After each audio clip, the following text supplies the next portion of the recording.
6월 22일 화요일 아침이 밝았습니다. 이 시간 함께하는 모든 분들을 예수님의 이름으로 사랑하고 축복합니다. 말씀과 함께 주님과 함께하는 기쁨 찬매일 묵상, 오늘은 로마서 11장 25절에서 36절까지의 말씀입니다. 바울 사도는 로마 교회 공동체를 향해서 하나님의 신비를 알았으면 좋겠다고 말합니다.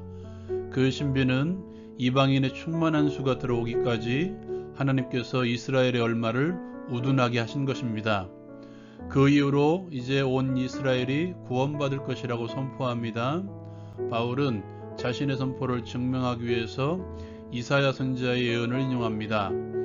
구원자가 시온에서 오사 야곱에게서 경건하지 않을 것을 돌이킬 것이고, 내가 그들의 죄를 없이 할 때 그들에게 이루어질 내 언약이 이것이라 함과 같다고 말합니다.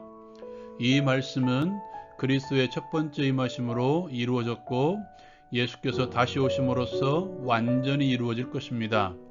바울은 복음으로 하면 그들, 즉 유대인들이 이방인으로 말미암아 하나님과 원수된 자요, 택하심으로 하면 언약의 조상들로 말미암아 사랑을 입은 자들이라고 말합니다. 다음 구절과 연계해서 하나님께서는 유대인들을 완전히 포기하지 않으신 것이 아니며 실패한 것이 아님을 말씀하고 있습니다. 또한 이스라엘 자체의 혈통이 구원시키는 것이 아니라 유대인들도 구원자, 즉 예수 그리스도가 필요함을 말씀하고 있습니다. 그 이유는 먼저 하나님의 은사와 부르심에는 후회가 없으시기 때문입니다. 하나님의 부르심은 후회가 없으십니다. 후회가 없다는 말은 그냥 부르시지 않았다는 말입니다. 하나님께서는 계획과 목적을 가지고 이스라엘 백성들을 부르신 것입니다. 또한 하나님의 은사, 은혜 또한 후회가 없습니다. 예수님의 십자가 사건은 유대인, 이방인 모두에게 허락되었음을 역으로 말씀하고 있습니다. 예수님은 이방인만이 누리는 은혜가 아니라 유대인들에게도 동일하게 역사하는 은혜입니다. 왜냐하면 하나님은 긍휼의 하나님이시기 때문입니다. 원래 이방인은 하나님께 순종하지 않은 자들이었습니다. 그러나 이스라엘의 불순종으로 그들은 하나님의 긍휼을 체험합니다. 그렇다면 이방인의 긍휼로 유대인들도 하나님의 긍휼하심을 체험할 수가 있다고 말하고 있습니다. 하나님께서 모든 사람들을 순종하지 아니하는 가운데 가두어 두심은 모든 사람에게 긍휼을 베풀려 하심이로다. 바울 사도의 말입니다. 이 말을 오해하지 마십시오. 하나님께서 당신의 긍휼을 체험하기 위해서 모든 사람들을 가두셨다는 말이 아닙니다. 사람들은 하나님을 두기 싫어하여 하나님을 떠났습니다. 그러나 그들은 스스로 죄 가운데 매여 죄의 감옥에 갇힌 것입니다. 하나님께서는 그들을 내버려 두셨습니다. 그리고 그 가운데 몇 명을 선택하여 하나님의 긍휼하심을 체험하게 하신 것입니다. 오늘 말씀 가운데 온 이스라엘이 구원받을 것이라는 표현이 26절에 등장하는데요. 이 말씀이 의미하는 바는 유대민족 전체를 의미하지는 않습니다. 왜냐하면 하나님은 혈통으로 구원하시지 않기 때문입니다. 또 영적인 이스라엘, 이방인과 유대인을 포함한 영적인 이스라엘이라고 말하는 분들 계시는데요. 문장의 흐름상 아닌 것 같습니다. 앞에 이방인의 충만한 수가 들어오기까지와 구문짓는 온 이스라엘이기 때문입니다. 이 말의 정확한 표현은 하나님에 의해 선택된 이스라엘 백성들을 지칭합니다. 이것이 로마서의 흐름, 성경 전체의 흐름과 부합됩니다. 구약의 표현대로 하면 남은 자들이 여기서 말하는 온 이스라엘입니다.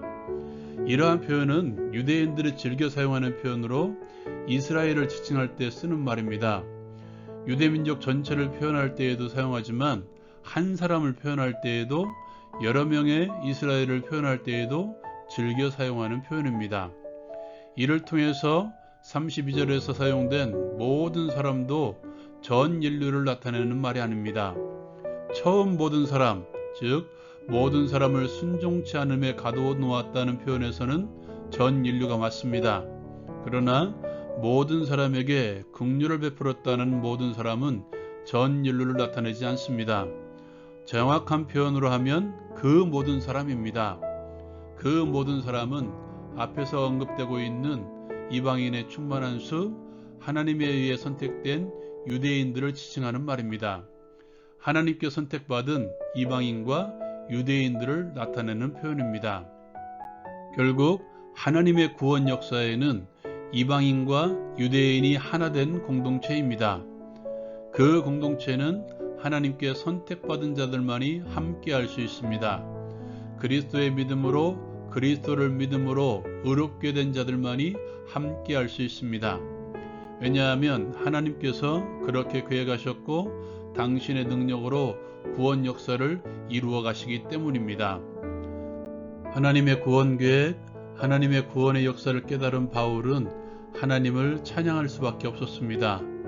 모든 영광을 하나님께 돌릴 수밖에 없었습니다. 하나님의 구원 역사를 마무리하며 그는 모든 영광을 하나님께 돌립니다. 하나님의 구원 계획, 구원을 이루어 가시는 하나님의 능력을 우리가 알았다면 할 수 있는 일은 하나밖에 없습니다.